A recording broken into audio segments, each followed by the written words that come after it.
people are actually leaving Sweden than arriving. Yes, you guys, last week the Swedish Ministry of Justice reported that more people are actually leaving Sweden than arriving. And according to the Swedish Migration Agency, they came with a report showing that the number of asylum seekers has actually dropped down. So since 1997 till today, Sweden has received the lowest asylum seekers, and this is very, very shocking. This is one of the news that has been trending, and today we're gonna check what are the main reasons why are people leaving Sweden, why is Sweden receiving less people and also more people leaving the country. Allow me to check this article and the report that was given by the Swedish Immigration Agency while they were talking about the number of asylum seekers from 1997 till now.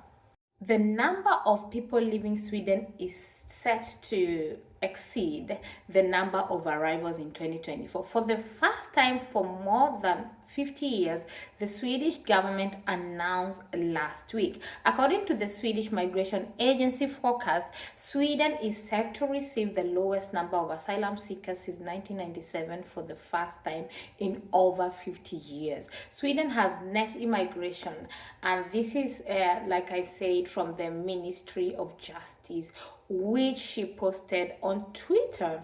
So let's check the historical low level.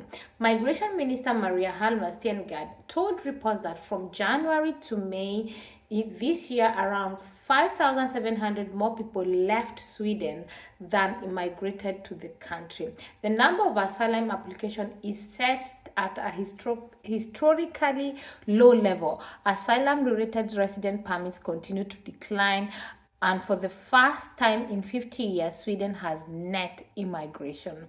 And this trend towards sustainable immigration is necessary, and this is if Sweden is to be able to strengthen integration and reduce social exclusion. So this is the report that the Swedish migration gave, and they said that according to their preliminary figures, the migration fell by 15% year on year during the early part of 2024, and immigration rose by 60% over the same period. And from January to May, while asylum application continued to fall and reach the lowest level ever since 1997. So you guys, this is what is happening right now in Sweden. You know that since 1997, Sweden has been receiving a lot of immigrants from Yugoslavia, from the Middle East, and from Africa. But based on the report that we have just read, I didn't want to read everything. I just wanted to show you guys the figures and the reports we are getting from the Ministry of Justice and also the Swedish Migration Agency. And they say that you can see that the number of people that have left Sweden has increased by 60%, and also the number of asylum seekers has dropped. This is a very, very, very, very controversial topic that has been going on in Sweden. And for me, I would just give my own opinions through my own experience and what we are reading on the news. I have known that for the past year, Sweden has actually been very strict with their rules. The number one rule that I felt that has affected people and has made people to start leaving Sweden is when it comes to the issue of working permit. We all know that since last year November, Sweden hiked the salary requirements, that is the money or the salary that one should receive if you want to get a work permit, permanent residence through work. And from 13,000 from the beginning, if you earn 13,000 Swedish crowns, you can actually be able to get a permanent resident permit. But now they hiked it from 13,000 to 27,365, or I can't remember, but I think it's 27,560. Yeah. And how many employees are ready to give people that kind of money? How many people are even earning 27,000, that 560 in Sweden, and when it comes to low skills labor, that kind of money is basically categorized in higher skilled labors, or even some kind of work, like maybe in the warehouse, in the medical and all those things. But when it's come to like like hospitality, because many people work in the hospitality department, and they are able to get that kind of money. But how many companies really pay that amount of money? Yeah. So that adjustment itself has made the number of people coming to Sweden and people leaving. In fact, a lot of people actually got their permanent resident like cancelled because they could not meet up to the requirement, right? Because the current requirement for you to get a permanent resident through work is 27,560, and many companies couldn't meet up to that, because remember that apart from that amount, there is another insurance that the company needs to pay to the Swedish um, tax, and that is what they call arbetsgivaravgift, and that's a lot of money. So a lot of companies could not really meet up to that, and then they have to lay off a lot of people, and a lot of people felt like, oh my goodness, what are we going to do? We just have to start living and go to another country. And I feel like at the moment a lot of people are even moving to Ireland, a lot of people are moving to other countries, or basically going back home, because even right now, like I posted in my previous video, that to even get a job in Sweden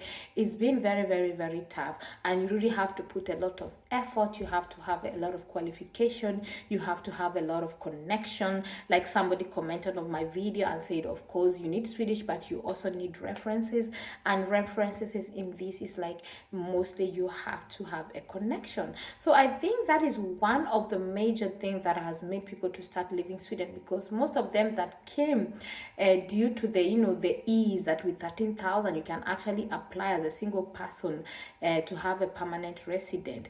But now the rules have changed.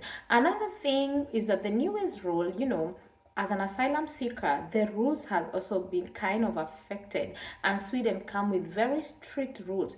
In fact, seeking asylum in Sweden is something that I will never recommend. Yes, I always say that, because if you don't have a very strong case, you don't have a backup, you don't have any proof to show that you need protection, they're gonna tell you no. From the beginning, it was not like that. They kept receiving immigrants, they kept receiving people from like Middle East, Yugoslavia, and Africa, and they were like, it was easier. But now things are tough. But I really understand Sweden, because the economy is not that good everywhere in the world. Everyone is struggling economically, and Sweden cannot actually receive more foreigners. They really have to take care of the people who are already in Sweden than them receiving more people. So that one has also affected the people. And according to the new there's apart from this new salary requirement of 27,000, they have said that they actually came with another one, that they're gonna even hike it to 35,000. That if you want to get a work permit in Sweden, you need to earn 35,000. And that new rule, if it has supposed to be passed now, it's gonna affect the issue of asylum seekers, that is changing of status. You all know that if you seek asylum and then you get a no, you can still have the possibility to to change from asylum seeker to work permit. So if you are working, you can now say, okay, since they have said no to my asylum seekers residency, then I can use work to apply. But in the new rule that is supposed to start probably next year, 2025, they're gonna rule out that. So if you seek asylum, when they say no, it's a no. You have to go back to your country, and you cannot change your status. So those are the things that many foreigners are checking, and they see, oh, this country, the rules are getting very tough. Everywhere is not as it was before, and then they have to look for options. Yeah, but Thing is that, like I said on my previous video about people not getting jobs, and this is because there has been a lot of economic crisis. A lot of companies have been laid off. Yes, many, even in my city, I would go to the shop, I'm like, wow, this shop is no longer there, they have closed down, and they will write, we have closed down because of, bankruptcy. Then you wonder, like, how many people are working there, how many people have been laid off.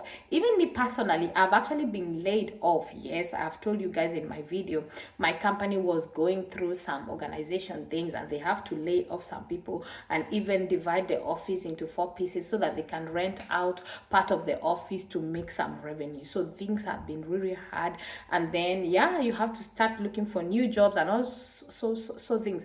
So the issue of unemployment is another reason that people are actually leaving Sweden to look for places where they can get job. Another thing is like taxes, taxes has been increased in different levels. I don't want to go through which taxes have gone up and down, but that's another thing, that life has become so expensive. Food is expensive. Rentals, house rent is very expensive. They keep increasing your rentals every year. Even the people that bought houses when the interest rate went very high, paying mortgages became very difficult. In fact, I was reading in the news that a lot of people that are in the blacklist of Kronofogden has increased to about 10 billion Swedish crown. A lot of people went into debt because they could no longer meet up to pay bills. So life in itself has been very expensive, and this has made people to totally leave Sweden and to search for countries that maybe are cheaper, and maybe and see whether that will work. And some people have actually decided to go back home to their home countries. Yeah. Another thing is that Sweden is becoming like it's not safe. Like the crime is too much, shooting everywhere. Like it's no longer Sweden is no longer what you used to know, guys. It's been a lot of problems, and the police are forced to be working hard, moving up and down, doing patrol and checking. So the rate of crime has increased, and I think some people are no longer feeling safe, and they actually want to leave. And one of the major things that even the Swedish immigration is actually to make the rules stricter is because of the rate of the crime. People are no longer having jobs, so what should they do? They start to do criminals. They start to look for better ways to make money. So these are a lot of things. I mean, if you look at it, it's like a lot of things have affected Sweden, and Sweden is now becoming strict with the migration, strict with the foreigners, and the foreigners are no longer feeling welcome here. And I think Sweden is going through what we call like a cleaning up. Yes, that is it. That is it, guys. But having that being said, it doesn't mean that Sweden is not welcoming foreigners. You can still come to this country, and students are always welcome. And if you get a job offer, if you are lucky enough to get a job offer, you are always welcome. And I've always posted videos on where you can apply for jobs. There are still companies that need people, like in the issue of engineering, IT, healthcare, those high skill professional. There are still so much available, and if you keep applying, you get your job offer, and you move to Sweden.